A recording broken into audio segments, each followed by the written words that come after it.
Bismillahirrahmanirrahim.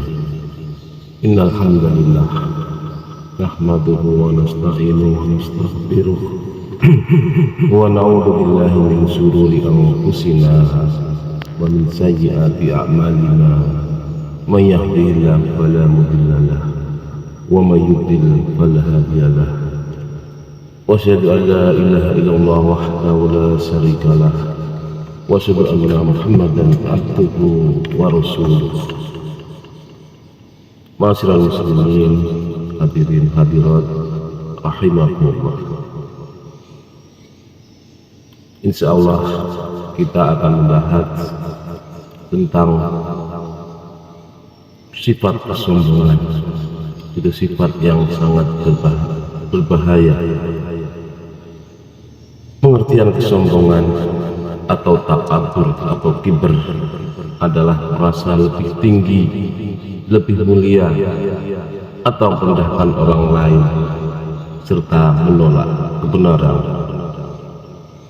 Larangan sombong. Allah Subhanahu wa taala berfirman, "Wala tamsi fil ardi marahan innaka lan tahriqal arda wa lan tablugha jibala tula." Dan janganlah kamu berjalan di muka bumi ini dengan sombong. Sesungguhnya kamu tidak akan dapat menembus bumi, dan sekali-kali kamu tidak akan sampai setinggi gunung. Allah juga tidak menyukai orang-orang yang sombong. Innallaha la yuhibbu man kana mukhtalan fakhura. Sesungguhnya Allah tidak menyukai orang-orang yang sombong lagi membanggakan diri. Dan balasan untuk orang yang sombong, Allah berfirman, "Kadzalika yadba'ullahu ala kulli qalbin mutakabbirin jabbar." Demikianlah Allah menguji mati hati setiap orang yang sombong lagi sewenang-wenang. Ma'asyiral muslimin, hadirin yang berbahagia, sesungguhnya di antara penyakit hati yang sangat paling berbahaya di antara penyakit yang lainnya adalah al-kibr atau kesombongan. Penyakit ini tidak hanya menimpa iblis, mujrimin, pelaku dosa, akan tetapi juga menimpa sebagian kaum muslimin. Penyakit kesombongan ini tentunya dapat mendatangkan penyakit yang buruk. Dalam suatu hadis, Ibnu Mas'ud radhiyallahu anhu berkata bahwa Rasulullah sallallahu alaihi wasallam bersabda, "La yadkhulul jannata man kana fi qalbihi misqalu dzarratin min kibr." Tidak akan masuk surga orang yang di dalam hatinya terdapat kesombongan sebesar zarrah. Qala rajul, seorang laki-laki berkata, "Innar rajula yuhibbu ayyakuna sawbuhu hasanan wa na'luhu hasanan." Sesungguhnya seorang laki-laki menyukai pakaian yang indah dan sandalnya indah. Apakah ini termasuk kesombongan? Dia menjawab, "Qal innallaha jamilun yuhibbul jamal, al-kibru badarul haq wa ghamtun nas." Beliau menjawab, sesungguhnya Allah itu indah dan menyukai keindahannya.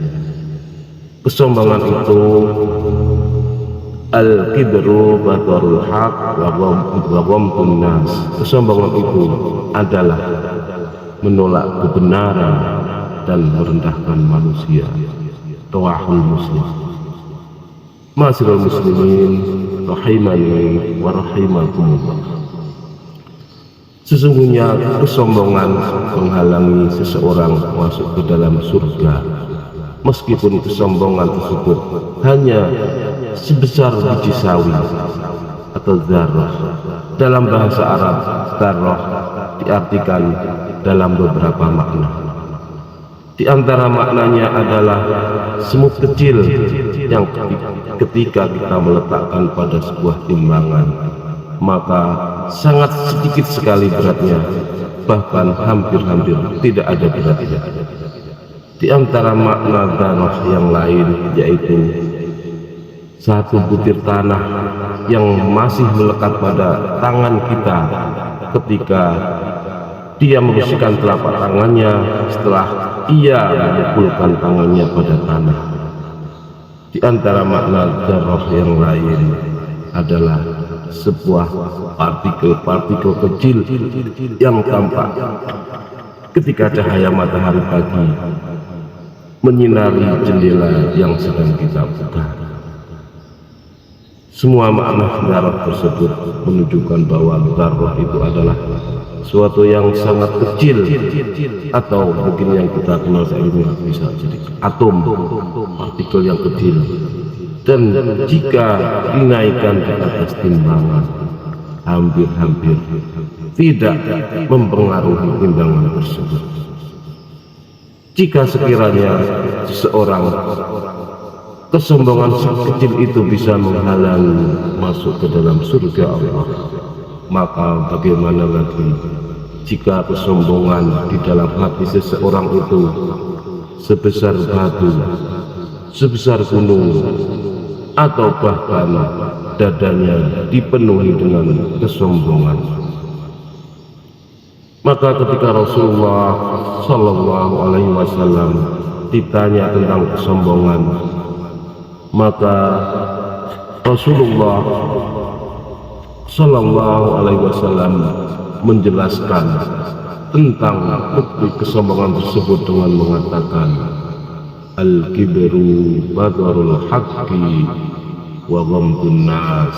Kesombongan itu adalah menolak kebenaran dan merendahkan manusia. Maka pada kesempatan yang berbahagia ini kita akan fokuskan pembahasan pada ciri orang yang sombong, yaitu merendahkan orang lain. Jika seseorang mendapati dalam dirinya sifat senang atau suka meremehkan orang lain, suka mencibir orang lain, dan suka merendahkan orang lain, maka ketahuilah bahwasanya itu bukti atau indikasi terbesar bahwa hatinya telah terjangkiti penyakit kesombongan. Maka hendaknya dia waspada dan berhati-hati. Dalam hadisnya yang lain disebutkan dari Iyad bin Umar radhiyallahu anhu berkata, qama fina Rasulullah sallallahu alaihi wasallam dzata yaumin khatiban. Suatu hari Rasulullah sallallahu alaihi wasallam berdiri berkhutbah di tengah-tengah kami. Faqala, lalu Rasulullah bersabda, innallaha auha ilayya an tawaddu hatta la yafkhara ahadun ala ahadin wa la yabghi ahadun ala ahadin. Sesungguhnya Allah mewahyukan kepada aku agar kalian saling tawadhu atau saling merendahkan diri, agar tidak seseorang pun yang berbangga diri pada orang yang lain, dan agar tidak seseorang berlaku zalim kepada yang lain. Rawahul Muslim. Hadis ini sangat jelas menggambarkan bahwa di antara tawadhu atau dia tidak merasa besar atau hebat di hadapan orang lain, melainkan dia senantiasa menghormati dan menghargai orang lain. Dalam hadis yang lain disebutkan Rasulullah Sallallahu Alaihi Wasallam bersabda, al-muslimu akhul muslim, la yadlimuhu wa la yahduluhu wa la yahqiruhu taqwa hahuna wa yusiru ila sudrihi salasa marrah. bihasbi ri'in min sarri ayyahqiru ahawul muslim. Kullul muslim alal muslimi haramun damuhu wa maluhu wa irduhu. Muslim yang satu adalah bersaudara dengan muslim yang lainnya, maka tidak boleh saling menyakiti, merendahkan ataupun menghina. Takwa itu Rasulullah menunjukkan di sini, menunjukkan di dadanya seraya mengucapkan 3 kali. Seseorang telah dianggap berbuat jahat apabila ia menghina saudaranya sesama muslim. Muslim yang satu dengan yang lainnya haram darahnya, hartanya, dan kehormatannya. Rawahul Muslim. Masyiral muslimin jamaah rahimakumullah. Saya ingatkan pada jamaah, jika kita melihat seseorang, mungkin dia memungut sampah atau pekerjaan yang dianggap oleh masyarakat adalah hina, maka jangan sekali-kali kita merendahkannya. Anggap saja dia lebih baik dari kita. Kita tidak tahu, mungkin ada amalan yang dia miliki yang lebih baik dari kita yang kita tidak mengetahuinya. Jadi jangan sekali-kali merendahkan atau menganggap hina saudara kita. Lalu apa maksud Rasulullah Sallallahu Alaihi Wasallam menyebutkan bahwa takwa itu letaknya di hati? Terdapat 2 penafsiran akan hal ini. Tafsiran yang pertama adalah Rasulullah mengingatkan kepada kita agar jangan merendahkan dan meremehkan orang lain, karena barometer kedudukan seseorang di sisi Allah Subhanahu wa Ta'ala adalah ketakwaannya, dan takwa itu letaknya di hati, dan tidak ada yang mengetahui isi hati seseorang kecuali Allah Subhanahu wa Ta'ala.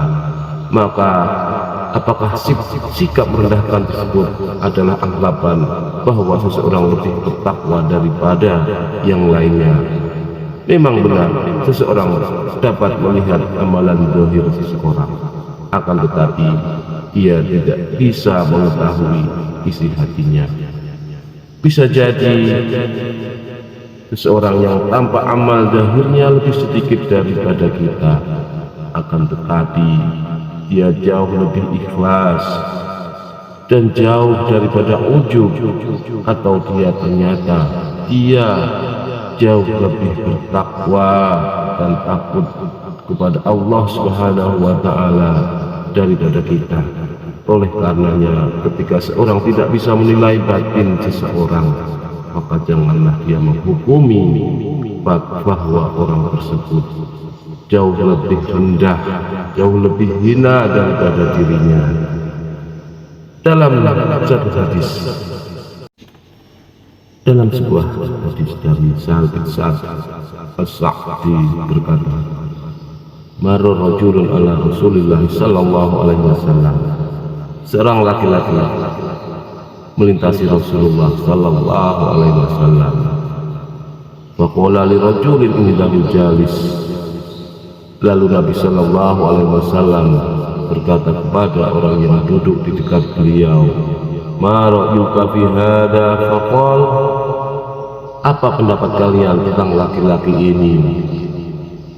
Faqala rajulun min asrafin nas, hada wallahi hariyun in hataba ayyun taha wa in syafa'a ayyusafa. Qala fasaqata Rasulullah sallallahu alaihi wasallam, summa marra rajulun akhar. Apa pendapat kalian dengan laki-laki ini? Maka seseorang yang berpandang menjawab, demi Allah bahwa dia dari seorang bangsawan, bila dia meminang pasti akan diterima, dan bila dia dimintai bantuan pasti akan dibantu.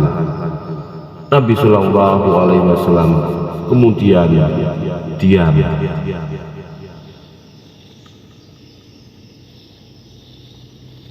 Beberapa saat kemudian lewatlah seorang laki-laki lain, lalu Rasulullah Shallallahu Alaihi Wasallam bertanya kepadanya, ma ra'yuka fi hada? Faqal, ya Rasulullah, hada rajulun min fuqara'il muslimin, hada haryun in khataba alla yunkah wa in safa'a alla yusaffa wa in qala alla yusma'a li qawlihi. Wa qala Rasulullah sallallahu alaihi wasallam, hada khairun min il ardi husni hada.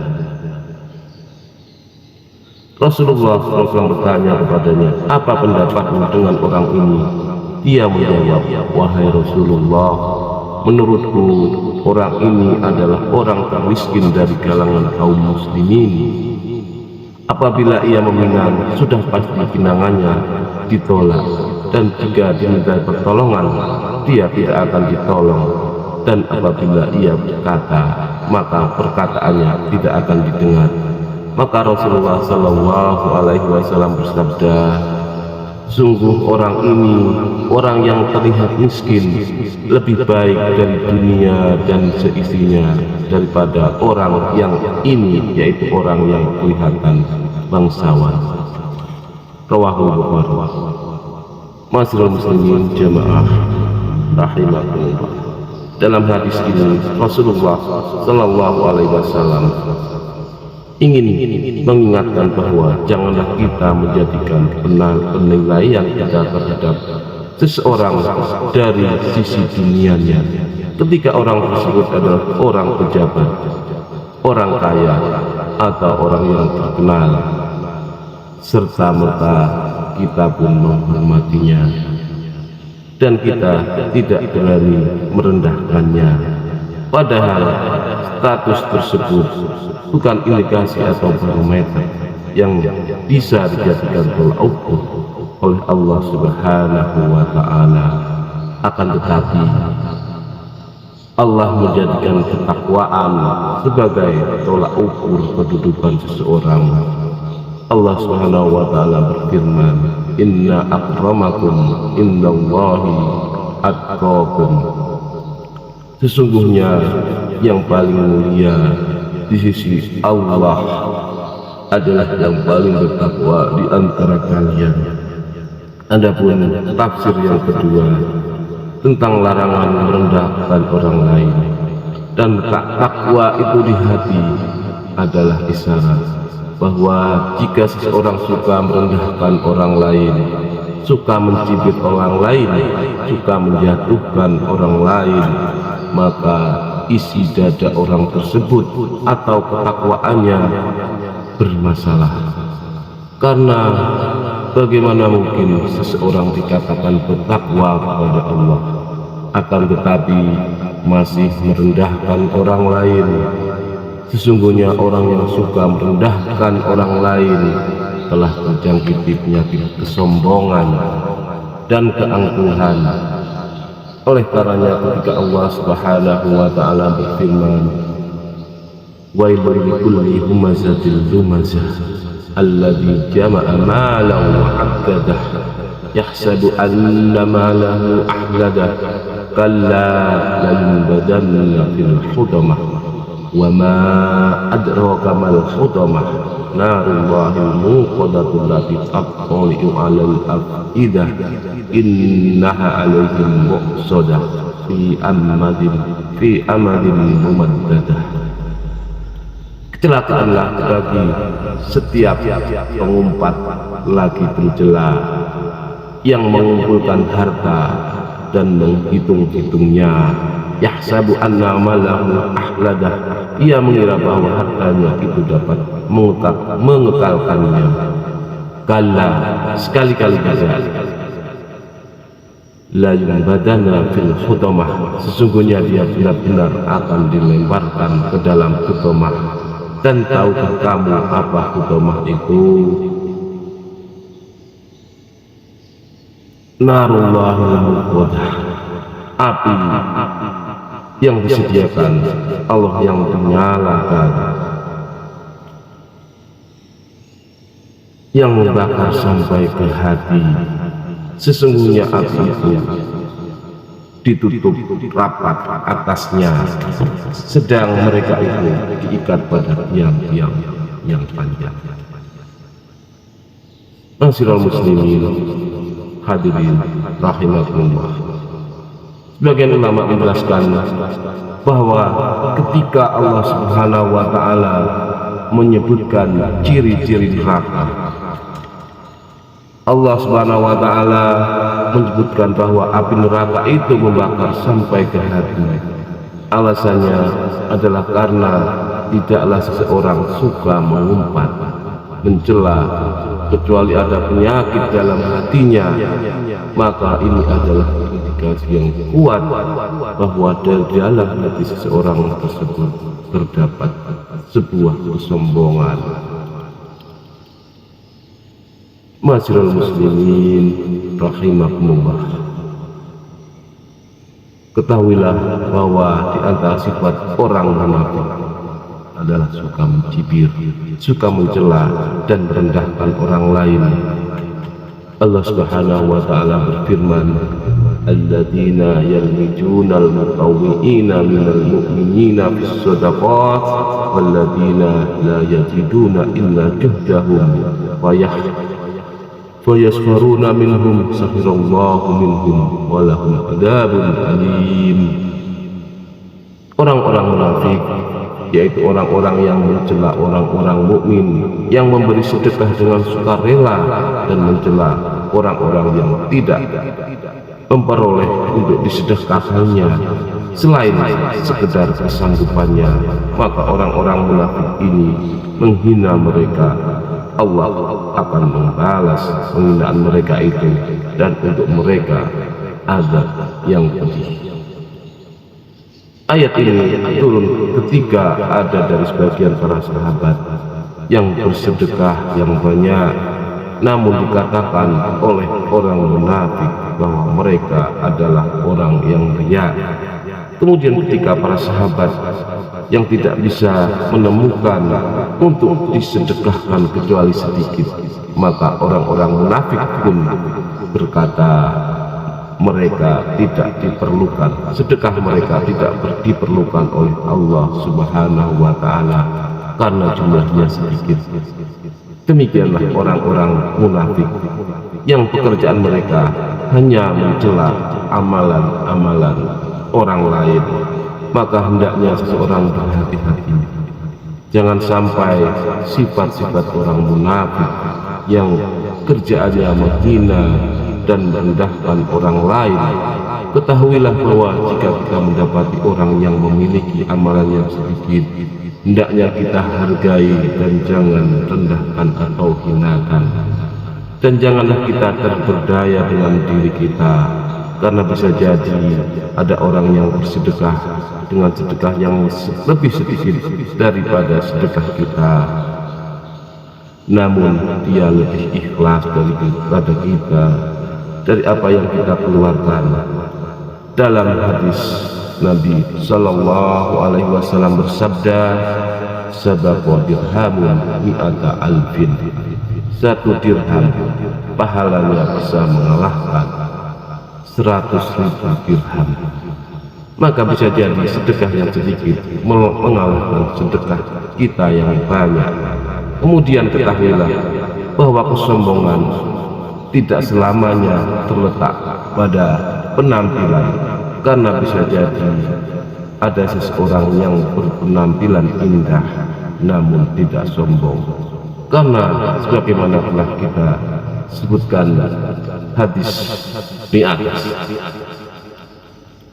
oleh karenanya bisa jadi seseorang menggunakan pakaian yang indah dan memiliki harta yang banyak, namun dia tidak sombong dengan semua ini dan tidak pula menghina dan merendahkan saudaranya. Dan sebaliknya, bisa jadi ada seorang yang miskin secara penampilan, memiliki sikap yang juhud secara penampilan, akan tetapi hatinya dipenuhi dengan sifat kesombongan. Dan orang-orang dengan sikap seperti ini benar adanya. Rasulullah Sallallahu Alaihi Wasallam bersabda, salah satu ada 3 golongan, la yukallimuhumullahu yaumal qiyamah wa la yuzakkihim wa la yanzuru ilaihim. Allah Subhanahu wa taala, ada 3 golongan. Allah Subhanahu wa taala pada hari kiamat tidak akan mengajak mereka berbicara, wala yuzakkihim, dan tidak mensucikan mereka, wala yanzuru ilaihim, dan tidak melihat kepada mereka, walahum adzabun alim, dan bagi mereka siksa yang pedih. Siapa mereka? Saikhun zanin, mereka adalah orang tua pezina, wa malikun kadzabun, dan pemimpin yang pendusta, wa aidun mustakbirun, dan orang miskin yang sombong. Hadis riwayat Bukhari. Naudzubillah. Kalau kita melihat dari hadis ini, nampak ini adalah suatu perbuatan yang sangat melampaui batas. Udah tua, pezina.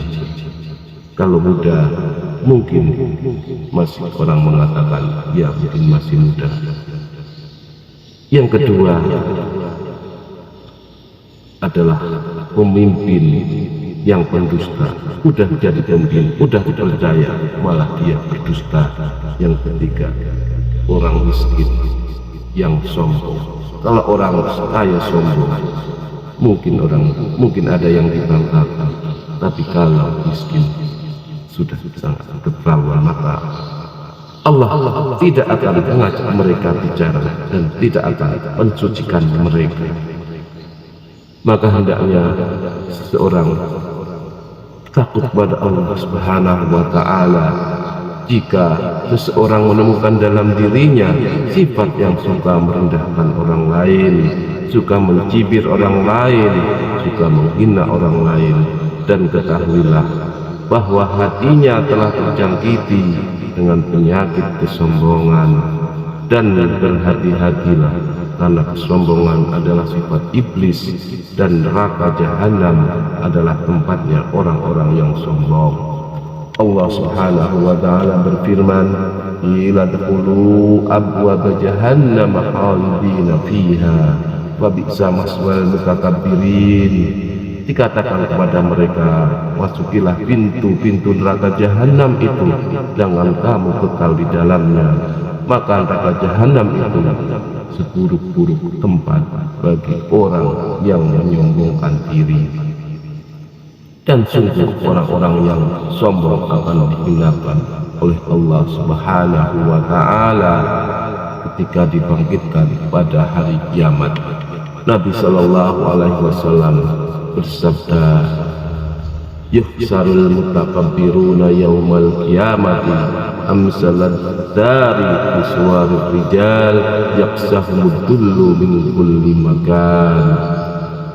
Orang-orang yang sombong, mutakabbir akan dikumpulkan pada hari kiamat seperti semut kecil namun bermuka manusia. Mereka diliputi kehinaan dari segala penjuru. Maka ketika seorang di dunia merasa tinggi dan merasa hebat, ujub dengan apa yang ada dirinya dan apa yang dia lakukan, maka kelak di akhirat nanti Allah Subhanahu wa taala akan hinakan dia dengan mengecilkan tubuhnya sebagai balasan akibat apa yang telah dilakukan dirinya di dunia ini. Semoga kita terhindar dari sifat al-kibr atau kesombongan. Semoga Allah menjaga kita, karena sifat kesombongan adalah sangat berbahagia. Mudah-mudahan Allah melimpahkan taufik dan hidayahnya sehingga kita termasuk orang-orang yang tawadu, yang merendahkan diri dan tidak menghina atau merendahkan saudara kita walaupun zahirnya kelihatan hina di mata orang-orang. Demikian yang bisa sampaikan. Akhirul kalam, billahi taufiq wal hidayah. Assalamualaikum warahmatullahi wabarakatuh.